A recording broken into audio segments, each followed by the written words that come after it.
Welcome to the Parentish Podcast, where experts at Children's Mercy Kansas City talk about the little everyday things parents experience with their babies, teens, and in-betweens.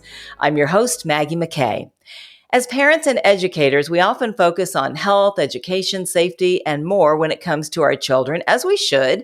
But what about the importance of play in overall well-being? It is crucial, and today we're going to find out why with Dr. Robin Shook, Director of the Kansas City Healthy Lifestyles Collaborative and Associate Professor, Amanda Porter, Child Life Program Coordinator and Facility Dog Handler, and Dr. Trey Gissendanner, Clinical Psychologist and Assistant Professor. Thank you all for being here today. We really appreciate it. Happy to be here. Dr. Shook, let's start with you. How does regular play contribute to a child's physical development? Well, one quote that I really like is, "Play is the work of childhood." And I think that that's a really nice way to think about play and the goals of play for kids. So play has a lot of different roles in development in kids, as we're going to talk about today. I kind of think of it in a couple different baskets. There's free play, free supervised play, like I supervise my kids when they're playing in the backyard. There's structured play where I'm actively engaging with my kid as they're playing. And then there's free and unsupervised play, which a kid kind of is off on their own playing. And those all have very different benefits.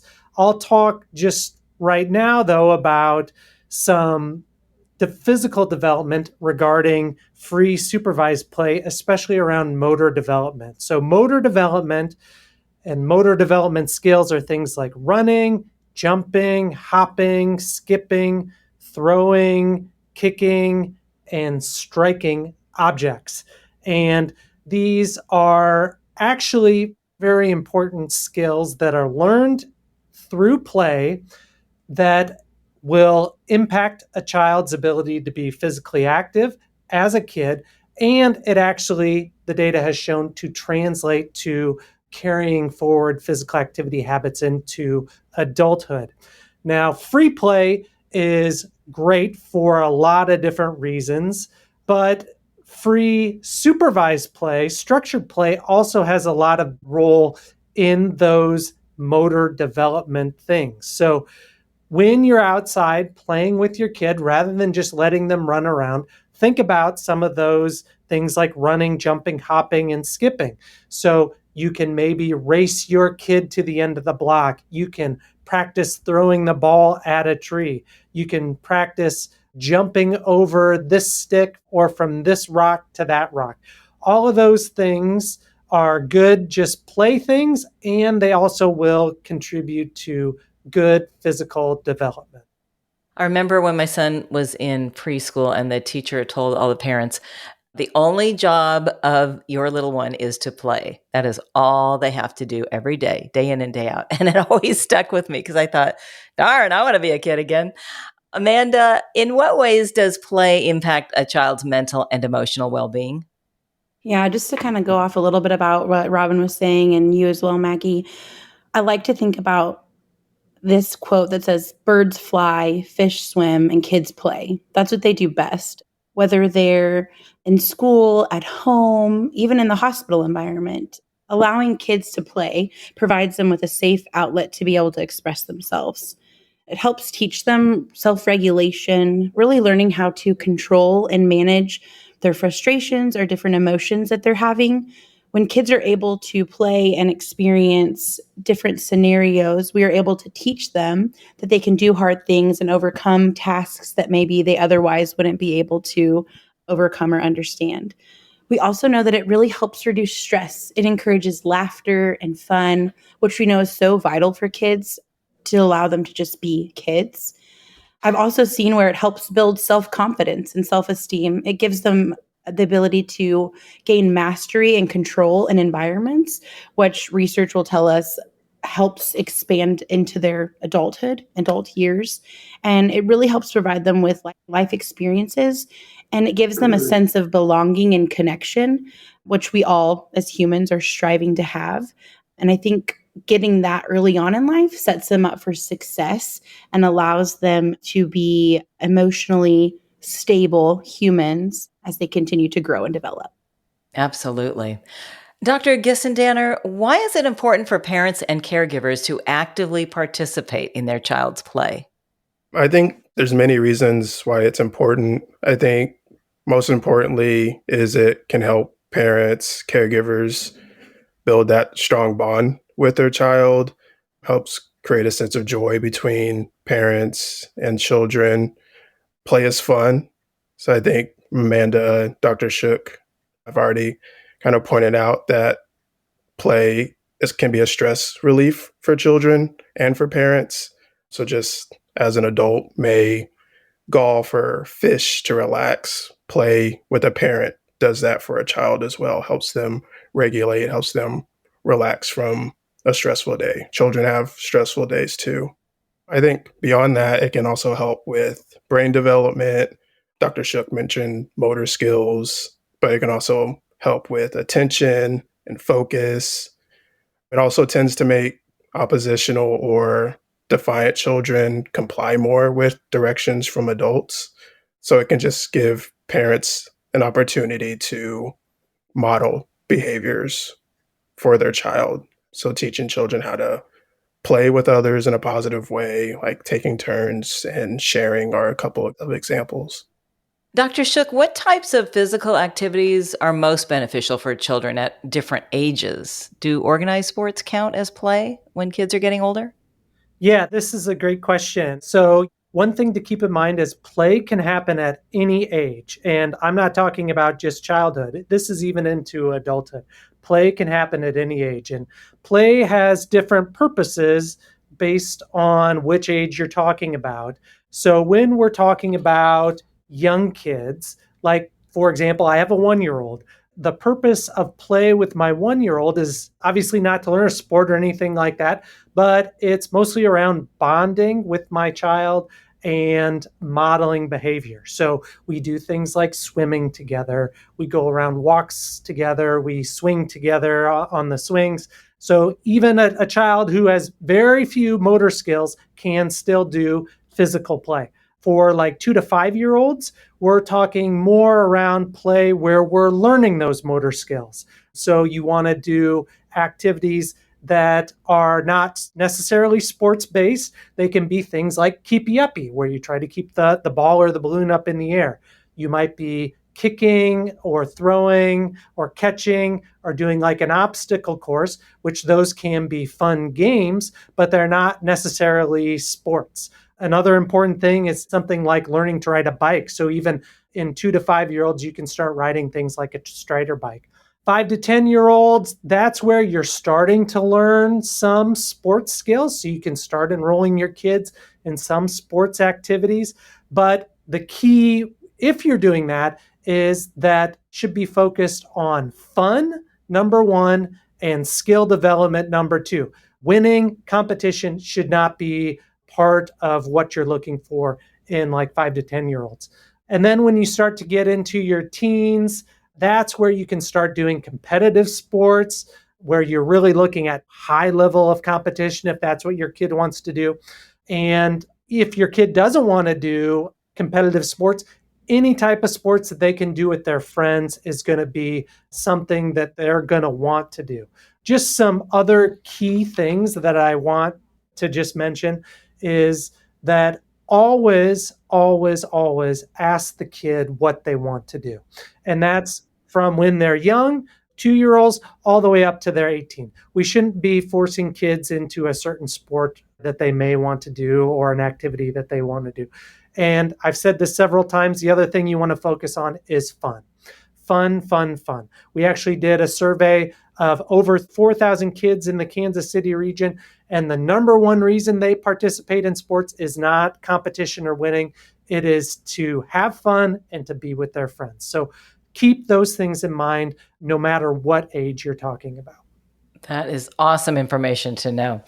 Dr. Gissendanner, how can play strengthen the bond between a child and their parent or even their caregiver? Yeah, so when parents engage in play with their children, It communicates affection. It creates a nurturing environment for the child. I think Amanda mentioned that earlier. And children typically want attention from their parent or caregiver. And when it comes through play, it lets the child know that the parent is interested in the child, and essentially is a way for children and parents to build a strong attachment through that playtime. And I think Dr. Shook said it perfectly, that following the child's lead and engaging in the activity that the child wants to do is important, and making it fun for the child is important for building that bond, because then that child associates that joyful experience with the parent, and then also vice versa. The parent will also associate that with the child, furthering that attachment. I also think it can be a good time to repair any emotional distance that may come up between a parent and a child during the day, because maybe something happened that strained that attachment. So maybe the child does something that upsets the parent, and then the parent has to discipline the child. Then the child gets upset with the parent because of that discipline. And now both parties are upset with each other. And that can maybe kind of put a strain on that relationship during the day. But play can be a chance for the parent and the child to really reset that bond with each other before the strain happened before. So that's another, I think, important way that play can reinforce that bond between parent and child. Absolutely. Amanda, what are some creative ways that parents can engage and play with their kids, even if they feel they aren't naturally playful? Yeah, I think a lot of times parents feel like they have to lead the play with the kids. And I think it's really important to kind of, as both Trey and Dr. Shook have talked about, but allowing kids to lead the interactions, really allowing them to choose how they want to engage in that play, what they want that play to look like.